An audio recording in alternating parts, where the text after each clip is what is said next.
What if I told you that after World War II ended, after the camps were liberated, after the world swore never again, the United States quietly opened its doors to the very people it had just spent years fighting. Not prisoners, not refugees, but Nazi scientists, men who wore the uniform, men who worked for Hitler's war machine, men whose inventions killed thousands. They weren't put on trial, they weren't punished, they were protected, relocated, and rewarded. And most Americans never knew. Tonight, we are not talking about a fringe theory, an internet rumor, or historical speculation. We are talking about Operation Paperclip, a real, documented U.S. government program that secretly brought former Nazi scientists into America, erased their pasts, and placed them at the very center of military research, and intelligence operations, and even NASA. This is a story about power over morality. It's about progress built on silence, and about how the Cold War may have begun with a deal that crossed every ethical line imaginable. Before we go any further, if you're interested in conspiracy theories, hidden history, and uncomfortable truths that don't always make it into textbooks, take a moment to like this video and consider subscribing. This channel is still very small. Right now, there are only 43 subscribers, but every major channel started the same way. Almost nobody listening until someone decided the content was worth sticking around for. If you subscribe now, you're not just supporting the channel, you're becoming part of it right at the beginning. Now let's begin. Because what you're about to hear raises a disturbing question. Did America defeat the Nazis, or did it simply recruit them? In May of 1945, the war in Europe officially ended. Nazi Germany surrendered. Hitler was dead. The concentration camps exposed horrors the world could barely comprehend. For a brief moment, it seemed like history had drawn a clear moral line. Evil had been defeated. Justice would follow. But behind closed doors, a very different conversation was already taking place. Because while cities lay in ruins, something else remained intact: knowledge. As Allied forces advanced through Germany, they didn't just find rubble and abandoned weapons. They found research facilities hidden underground, forged blueprints decades ahead of their time, and scientists whose work could reshape the future of warfare. Rockets capable of crossing continents, jet engines that redefined speed, chemical and biological research that unsettled even experienced military planners. Suddenly, the war wasn't really over. It had just changed shape. Almost immediately, a new fear replaced the old one: the Soviet Union. While victory celebrations echoed across the West, intelligence agencies were already issuing warnings. Stalin was moving fast. Factories were dismantled, documents seized, scientists captured. To Washington, this was unacceptable. If the Soviets gained control over German rocket science, the balance of power could shift overnight. The next war wouldn't be fought with tanks and rifles. It would be fought with missiles, with nuclear warheads, with technology capable of ending civilization itself. And in that moment, morality became negotiable. Officially, President Harry Truman drew a line: Nazis, war criminals, active supporters of the regime. They were not to be recruited. Justice, at least on paper, came first. But reality on the ground told a different story. Military intelligence officers began compiling lists, not of criminals to arrest, but of scientists to secure. Files were reviewed, rewritten, quietly altered. SS affiliations became technical associations. Party membership was reframed as administrative necessity. Connections to forced labor disappeared entirely. What mattered wasn't what these men had done. What mattered was what they knew.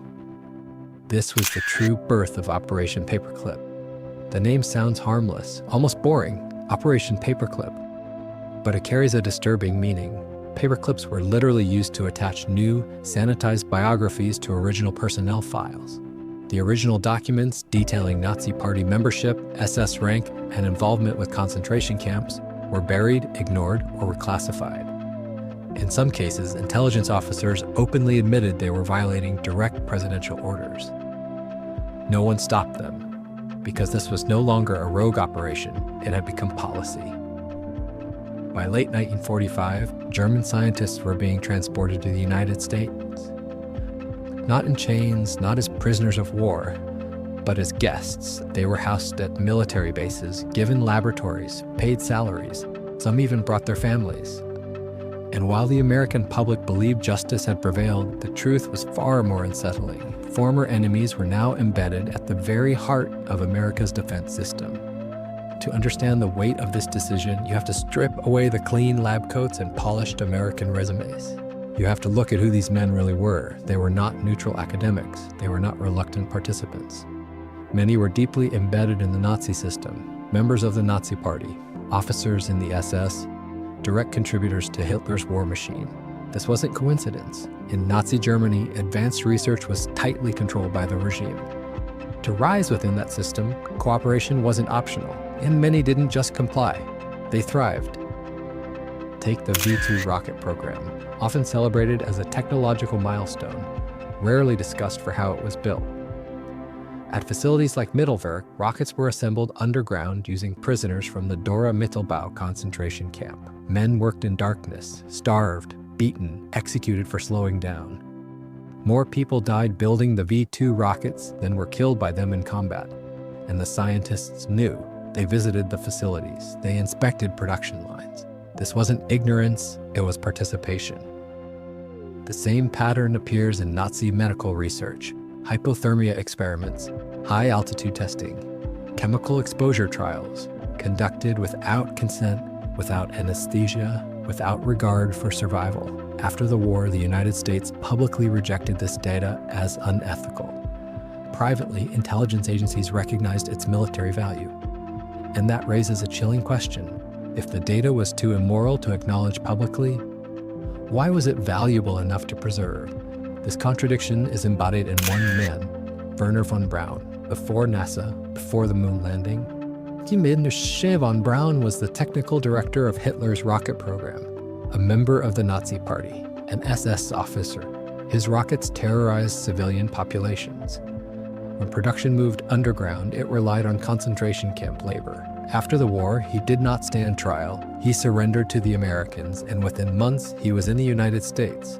Rebranded, protected, elevated. He appeared on television, worked with Disney, became the architect of the Saturn V rocket.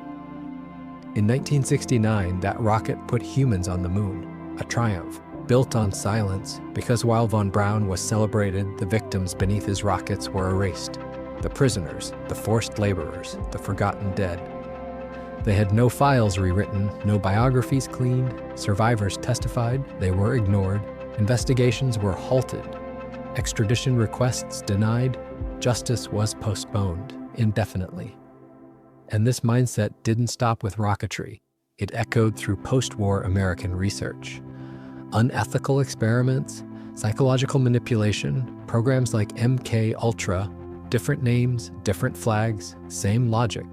That national security justified moral compromise. That secrecy erased accountability. Operation Paperclip didn't just import scientists, it helped construct a system, the military-industrial complex, permanent war preparation, black budgets, private defense contractors, a closed loop of fear, funding, and secrecy. President Eisenhower warned about it, but by then it was already entrenched. The public wasn't told, not because the truth didn't exist, but because it was managed. Classified files, selective disclosures, textbooks without context. By the time documents were declassified, outrage had expired, and success, the moon landing, became the distraction. During the Cold War, questioning authority became suspicious. Patriotism meant obedience. Fear justified everything. Nazis were rebranded as anti-communist experts. Enemies became allies overnight. Because in the Cold War mindset, the question was never, is this right? It was, can we afford not to? The United States condemned the Soviets for doing the same thing, Operation Oswiecim. Different methods, same objective, control the knowledge, control the future. Morality became performance, strategy became truth. In the end, Operation Paperclip worked. America became a technological superpower, but justice was never served. Ethics were compromised, and a precedent was set that some crimes can be forgiven as long as the results are impressive enough. And that brings us to the real question. Not did it happen, but what does it mean? Because history doesn't disappear. It just waits for someone to look closer. If you made it this far, thank you. Most viewers watching this video are not subscribed. And if you care about hidden history, real conspiracies, and uncomfortable truths, please consider liking this video and subscribing to the channel. Every single subscriber matters right now. You wouldn't just be watching, you'd be helping build something from the ground up. More deep dives are coming, more stories they don't like to talk about. Because the most dangerous truths are never the ones that are hidden. They're the ones we choose to ignore. Thank you for watching.